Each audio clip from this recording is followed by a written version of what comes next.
এক গ্রামে রমেশ ও তার বৃদ্ধ মা বসবাস করত। রমেশ খুব ফাঁকিবাজ ও কুঁড়ে ছিল।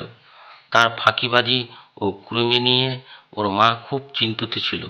তাকে যখন কোনো কাজ করতে বলা হতো, সে সবসময় বলতো পরে করছি, পরে করব।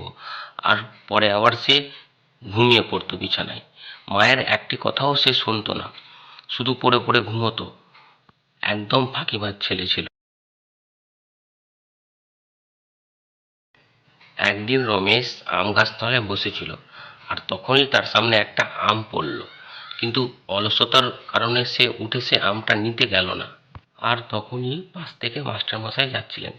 মাস্টারমশাইকে বলল, নমস্কার মাস্টার মশাই, একটু আমটা আমাকে তুলে দেবেন? আরে রমেশ, তুমি এটা কেমন কথা বলছো?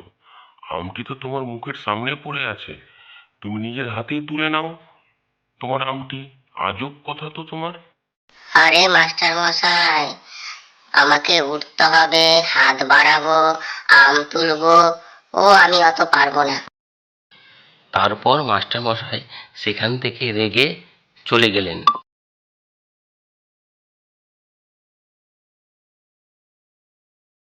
তারপর মাস্টারমশাই রমেশের বাড়ি গিয়ে তার মায়ের সঙ্গে দেখা করলেন।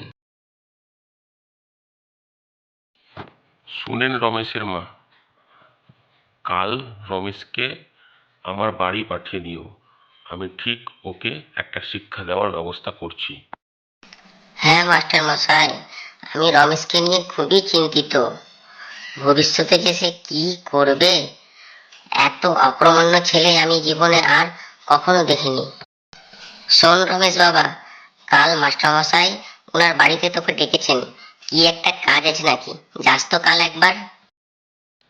তার পরের দিন রমেশ মাস্টারমশাই বাড়ি গিয়ে হাজির হলো। শোনো বাবা রমেশ, আমি আজ রাতে পাশের গ্রামে একটা নেমন্তন্ন খেতে যাব। এই বাক্সে অনেক দামি জিনিস আছে, তুমি এটার দেখাশোনা করবে আজ রাত, চুরি যাতে না হয়। বুঝতে পারলে রমেশ? হ্যাঁ মাস্টার মশাই, আপনি নিশ্চিন্তে পাশের গ্রামে নেমন্তন্ন খেতে চান, আমি সারা রাত এই বাক্সটা পাহারা দেব, কোনো মতেই আমি চুরি হতে দেব না। তারপর রমেশ তার অলসতার কারণে আবার সে ঘুমিয়ে পড়ল। একটা ছোট্ট কাজ তোমাকে দায়িত্ব দিয়ে গেলাম, সেই কাজটুকু করতে পারলে না, জিনিসটা তো চুরি হয়ে গেছে। এখন তুমি আমাকে তার বাবদ 5,000 টাকা জরিমানা দাও। আমাকে ক্ষমা করে দিন মাস্টার মশাই, যদি কাজটা দায়িত্বশীল ভাবে করতাম আর কুড়েমি যদি না করতাম, তাহলে এখন জিনিসটা চুরি হতে বেঁচে যেত। আর কখনো কোনোদিন আমি অবহেলা ভাবে এই কুড়েমি আমি করবো না।